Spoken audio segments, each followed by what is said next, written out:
Story 1. I think he means as peacekeepers. I don't believe he is proposing sending United Kingdom soldiers to fight the Russians. Story 2.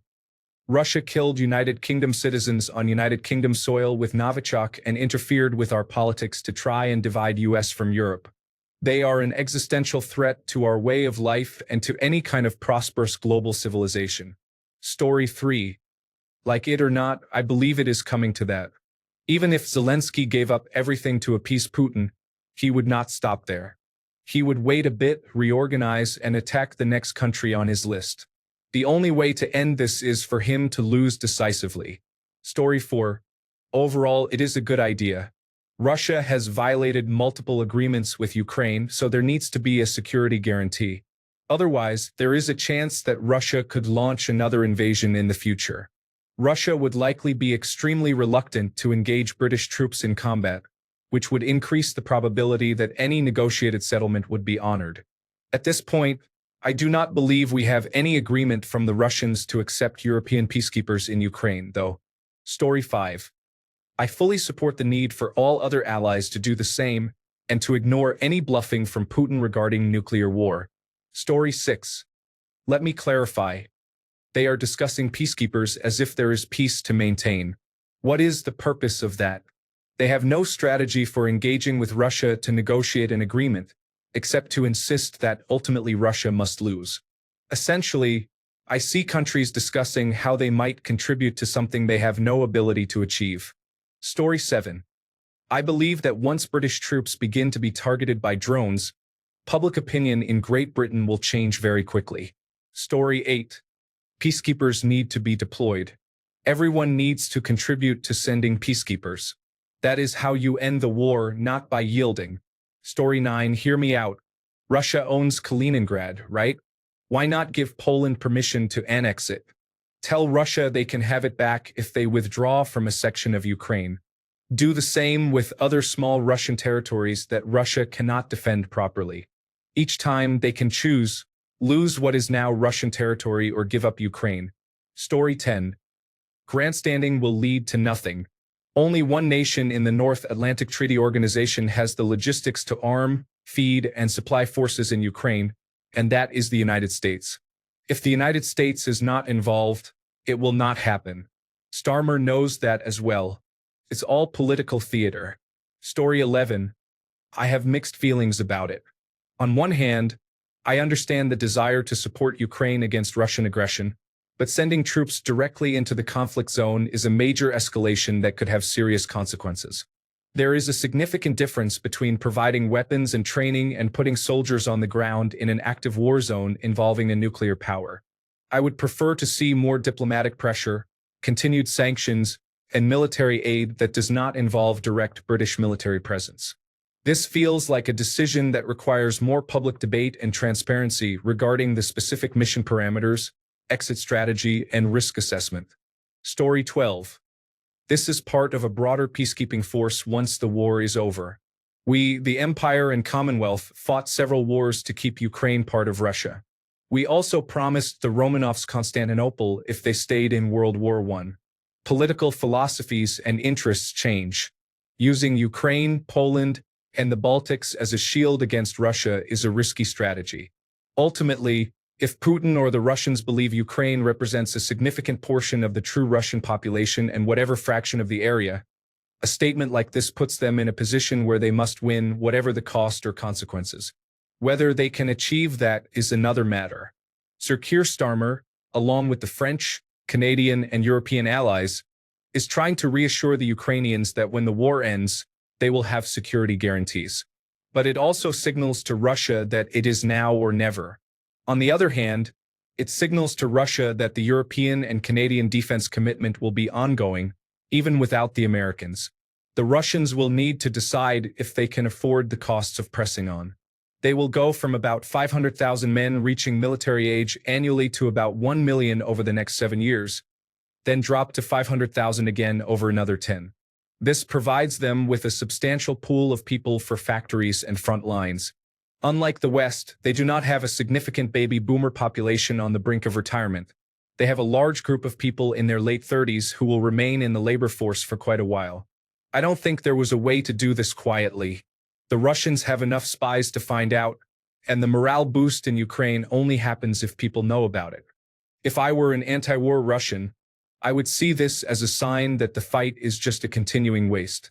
If I were pro-war or pro-empire, I would argue that if they don't win this, it could resemble the United States and the United Kingdom, where it becomes nearly impossible to reclaim that territory later, even without continued French and Spanish support. Generally, I believe it should be the policy of Western governments that there will never be normalization with Russia as long as Putin and his loyalists are in charge. In support of that, this is good policy. Until there is a fundamentally new government in Russia, we cannot trust any deal they sign, and Ukraine will need to be protected if it survives this. Story 13. Peacekeeping missions like these, along with my support for them, depend entirely on the goal, equipment, and rules of engagement. If they are operating on a limited budget and are unable or prohibited from forcefully responding to ceasefire breaches, effectively acting like hostages, then I would advise against it. However, if we are discussing armored brigades, supported by artillery, several squadrons of Eurofighters, and a robust surveillance setup, and if President Putin is made fully aware that any Russian unit engaging in a ceasefire violation will face immediate destruction, then I fully support the initiative. It is clear that the United Kingdom cannot and should not undertake this alone. They lack the necessary projection power, army size, and munition stocks. Large contingents of similarly armed and committed troops from countries such as France, Poland, and ideally Turkey would be required. Story 14. My brother is in the army, and our entire family supports this. Send them. The boys are eager to go, and if it establishes lasting peace, so be it. Story 15. Not a serious plan. It depends on the Americans doing something they say they will not do, which is to backstop European forces, and the Russians agreeing to something they say they will not agree to, which is NATO peacekeepers in Ukraine. Story 16. Anyone who thinks this is a good idea is greatly unaware of the volatility of this situation. Sending soldiers to Russia means this goes beyond a proxy war for those countries. What happens if any of those soldiers are fired upon? What then?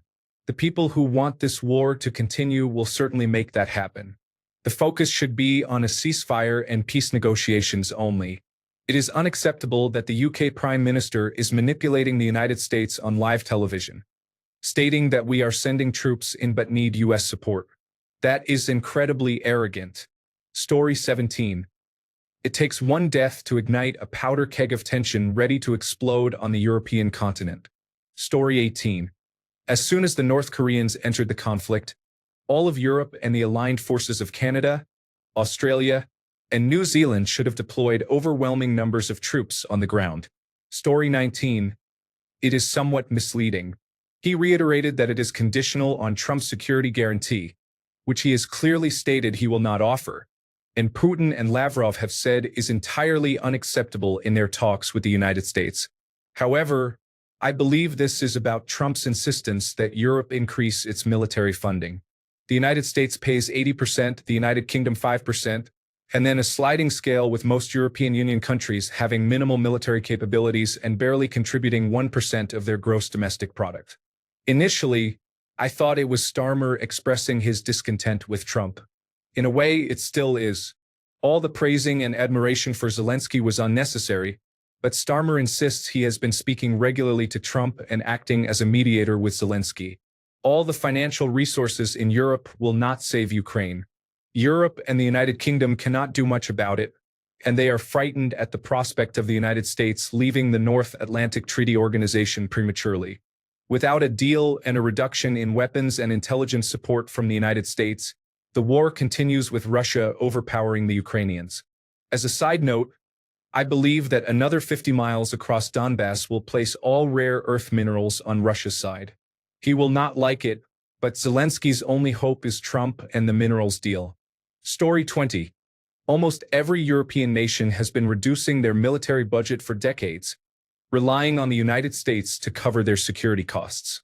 I hope there is enough funding left to create a real defensive force, but I don't think Starmer is naive enough to believe the United Kingdom can support a peace deal. That is why he explicitly stated that it should be a united European force. Story 21. Anything that isn't a military alliance or nuclear weapons is worthless for Ukraine. as Russia will only stop taking territory when it is physically unable to do so. A peace deal that doesn't include either is merely a rearming phase before the next stage of the conflict begins. Story 22. The Allies have continued to fight to contain Russia for decades. Unfortunately, America has been infiltrated by foreign and domestic enemies and is at risk of its own civil war. Story 23. I hope all the people I know in the UK who were advocating for war take action now. Obviously, they won't, but I just wanted to say that. Story 24. A peace deal must be agreed upon first. Then, we need United States support in the background to ensure we have our own strong ally.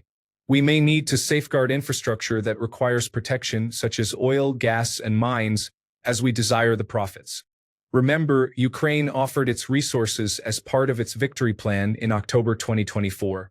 Story 25. What happens if a UK soldier dies on the field? Does that mean war between Russia and the UK, which would lead to conflict between Russia and NATO? Story 26. About time. Most of my friends are in the military, and they don't mind. One even admits he knows that if he goes, even as a peacekeeper, it will eventually lead to fighting the Russians. He is ready and eager if the call comes. I get a general sense of frustration. We have been so hands-off. Story 27. Putin is an expansionist dictator. Such individuals will only be deterred by what they understand. Strength of arms. Unfortunately, it seems that deploying peacekeepers in Ukraine is the only action that will stop him. Story 28. He is likely using their inevitable deaths as an excuse to get involved in the conflict. Story 29.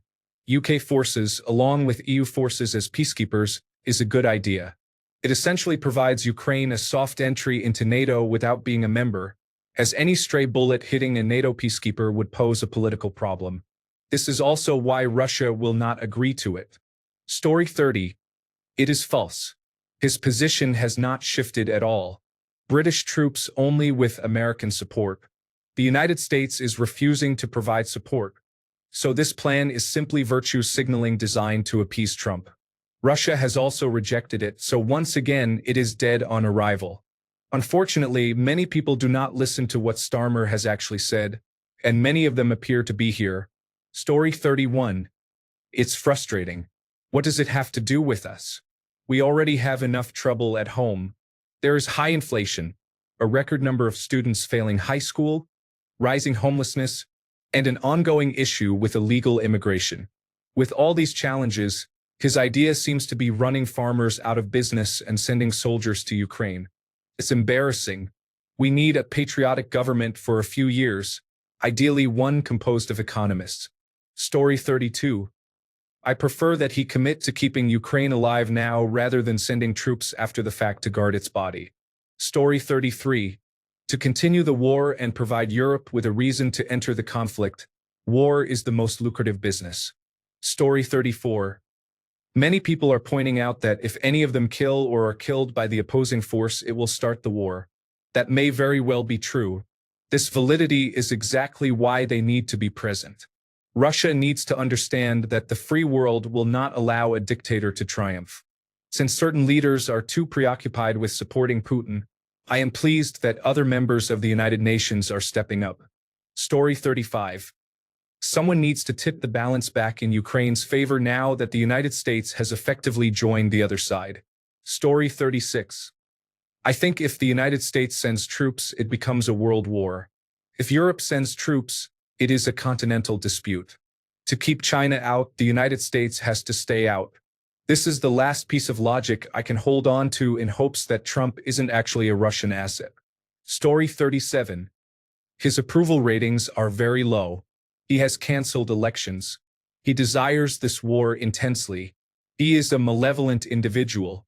He deceived people to get elected by removing pensioner credits for heating. He is harming farmers in the country. He is imprisoning individuals for expressing online opinions. He is acting like a dictator. He is willing to sacrifice the lives of children in the British Army to maintain his power. This is his last resort. Story 38. The United Kingdom and the European Union should establish complete air superiority over Ukraine immediately. Then, They should give the Russians 1 week to withdraw from Ukraine or face severe consequences. This conflict can be resolved with conventional military power, and it should be. China has firmly informed Putin that it will not support any nuclear option. That is a red line he faces from all sides. This war can be won, and Europe needs to intervene decisively and bring it to an end. It will also send a message to former President Trump that his bravado is ineffective and that while the United States needs allies, those allies can function independently. It is time to deploy the troops. This is the moment for which the North Atlantic Treaty Organization was created. Story 39. The United Kingdom must take the lead once more. The European Union is severely lacking. The absence of a genuine plan from the European Union clearly demonstrates that the United Kingdom made the right decision to leave. Story 40. Better than what my president could offer. Edit. Everyone who supports Trump is just as misguided. Story 41. Hopefully other countries will follow. This is what Ukraine needs now more than anything. Personnel. I am surprised to see so many people against this. Do you not support Ukraine anymore, or do you just want to support her with words? Story 42. I fully support Ukraine. I am an American who opposes Trump, and I am disgusted by my country's decision to abandon Ukraine. I truly hope the rest of the world will step up to support them, and I am sorry that we have failed. Story 43. Keir Starmer does not have a plan to send British soldiers to Ukraine.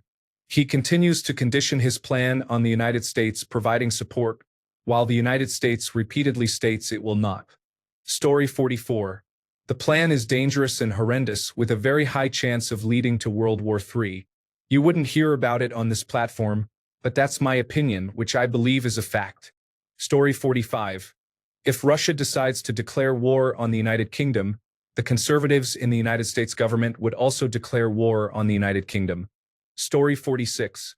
At least to some extent, Starmer seems to recognize that Ukraine has been betrayed by the United Kingdom and the United States regarding the Budapest Memorandum of 1994. To refresh the memories of those who have forgotten, Ukraine gave up its nuclear missiles in exchange for written guarantees of its security from Russia, the United Kingdom, and the United States. Story 47. What is your opinion on Keir Starmer's plan to send British soldiers to Ukraine? I think Keir's plans have not been significantly more successful than those of the Conservative Party. Hence, he is seeking anything that makes him look better, even if it means a lot of money and casualties returning to Great Britain. I thought the European Union leaders were smarter than us and were trying to negotiate a ceasefire. Story 48. If he did, he would be a hero. I didn't vote for him, and I probably never would in any normal circumstances. I come from a middle-class, small business-owning family, and many of the Labour Party's policies are not beneficial for us. That being said, I would be willing to vote for a party that would do enough good for the country or the world, even if it went against my family's interests. If Sir Keir Starmer actually deployed British troops and led European soldiers into Ukraine to end the war on genuinely good terms, I would vote for him for as long as I live. I doubt he will, but if he does, then I would give him credit for it. Story 49. Apparently, he is more a student of history than his American counterpart and understands exactly what is at stake regarding a weak NATO and expansionist Russia. This is a necessary move, but he needs to be joined by other allies who are willing to fight tyranny and are not currently succumbing to it, like the United States. Story 50. It is time to deploy troops from all North Atlantic Treaty Organization nations. They do not need to invade Russian territory. They just need to push the Russians back to their own borders. We should not be deterred by their nuclear capabilities. If we allow them to take Ukraine because of their nuclear arsenal, they will continue to take territory until we intervene, and they will still possess nuclear weapons then. At some point, we will have to address their nuclear threat, and delaying that only gives them time to claim more territory. We have seen how appeasement has played out in Europe in the past. Whatever actions we allow today, they will repeat tomorrow. Story 51. Many members of the population were not adults during the time of the Berlin Wall and its maintenance. Soldiers on both sides served for a long time, and then the wall came down. The soldiers did not initiate a war. Story 52. I am tired of needing to present it to Donald Trump. He is the roadblock in this situation. You have to give him the option to be part of it before proceeding without him. Story 53.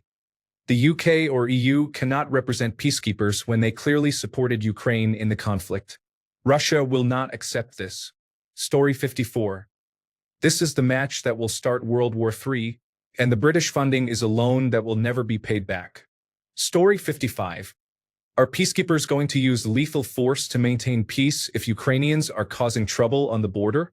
I would not want to be involved in this conflict that we will never fully understand. Story 56. As peacekeepers, it would be beneficial for Ukraine's post-war stability, as long as it is part of a multinational force. I don't want us taking all the risks while the rest of Europe sits back and watches. Additionally, Russia must consent to it. Story 57. He is looking to score points to get back into the European Union because everyone knows the United Kingdom negatively impacted itself with Brexit. Story 58.